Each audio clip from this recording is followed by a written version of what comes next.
Assalamualaikum warahmatullahi wabarakatuh. Jadi di video sebelumnya kita sudah pernah membahas tentang motivasi kenapa kok kita perlu membicarakan basis. Nah, salah satunya ya paling sederhananya adalah kita ingin melihat suatu subhimpunan yang seefisien mungkin ya. Jadi tidak perlu terlalu banyak, tetapi nah itu sudah cukup untuk merepresentasikan ya setiap elemen yang ada di ruang vektornya kan.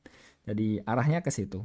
Nah, untuk definisinya sendiri bagaimana kan untuk himpunannya tadi kan untuk mencarinya. Jadi kita punya kalau kita ada ini ya suatu ruang vektor V subset Rn, dia merupakan ruang vektor atas lapangan R. Nah, himpunan B yang ingin kita cari tadi ya, kita sebut dengan basis. Untuk V kalau ya kita punya B-nya membangun V dan B-nya bebas linier.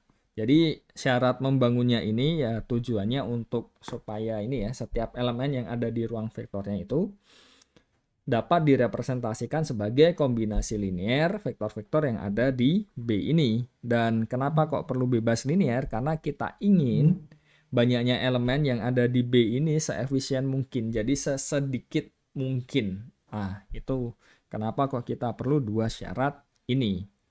Nah, karena B ini adalah suatu himpunan, tentunya kita bisa mencari kardinalitasnya kan atau banyaknya elemennya.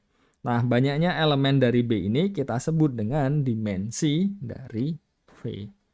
Nah, dari situ otomatis ya ada pertanyaan ya yang sangat alami kan. Apakah dimensi dari Rn itu n kan? Namun sebelumnya ada satu definisi yang perlu kita perkenalkan yaitu kita punya suatu ruang vektor tak nol ini berdimensi di hingga kalau kita punya suatu basis dan basisnya ini kardinalitasnya juga sebanyak hingga. Nah, selain itu kita sebut V-nya ini berdimensi tak hingga.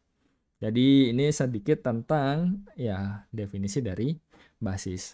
Selanjutnya bagaimana dengan contoh-contohnya?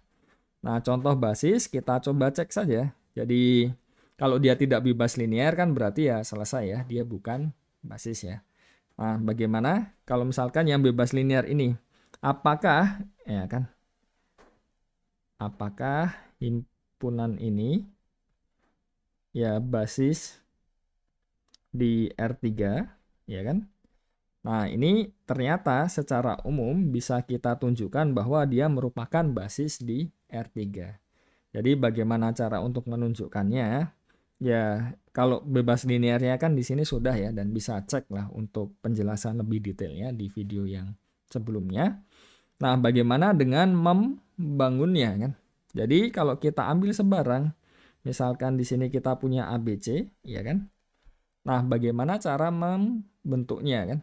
Ya sederhana saja. Jadi kita nyatakan dia dalam kombinasi linear 3 vektor ini. Tambah ini 1, 1, 0. Ditambah ini 0, 1, 1 kan. Ya kan? Kita punya di sini alfa 1, alfa 2, ini alfa 3. Nah, alfa 1-nya berapa kan? Ya tinggal kita kalikan saja. Jadi kita punya satu ini ya, persamaan linear. Dan bisa kita cek ini pasti ada solusinya. Jadi ini adalah salah satu contoh basis yang ada basis untuk R3. Jadi alasannya ini kan kita bisa cari untuk mencarinya bagaimana kan itu permasalahan ini ya SPL biasa kan pasti bisa ya. Oke, untuk contoh yang lain, ini jelas bukan basis ya. Ini bukan basis R3 ya. Kenapa? Karena dia tidak bebas linear kan. Kita coba cari lagi contoh yang di sebelumnya ini. Nah, ini bisa kita tunjukkan bahwa S ini merupakan basis di R3 ya. Tetapi yang di sini ya bukan basis di R3. Kenapa? Karena ya ini kan ada yang tidak bebas linear yang artinya ini tidak mungkin membangun R3. Jadi ini beberapa contoh, ini sengaja saya ambilkan dari beberapa contoh yang sebelumnya kan. Nah, di sini juga bisa dilihat yang himpunan yang isinya 3 ini tentunya yang 4 ini dia bukan merupakan basis. Kenapa? Karena ya tidak bebas linear kan.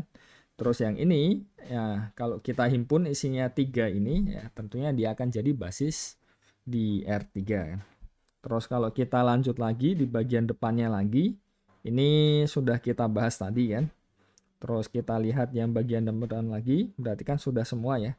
Jadi kita sudah mengecek yang sudah pernah kita bahas itu mana yang basis, mana yang bukan. Oke, jadi sekian saja untuk video kali ini, cukup pendek ya. Tetapi semoga bisa menjelaskan lebih detail ya tentang ya kenapa kok kita perlu basis, definisinya seperti apa kan. Terus dimensi itu apa kan. Nah, selanjutnya fokus kita adalah ya apakah basis atau dimensi ya. Jadi apakah dimensi dari Rn itu selalu N. Nah, itu yang akan kita bahas di video-video yang selanjutnya kan. Akan tetapi ya kita butuh beberapa prolog sebelum itu kan. Oke, jadi sekian saja untuk video kali ini. Semoga dapat dipahami dan semoga bermanfaat. Wassalamualaikum warahmatullahi wabarakatuh.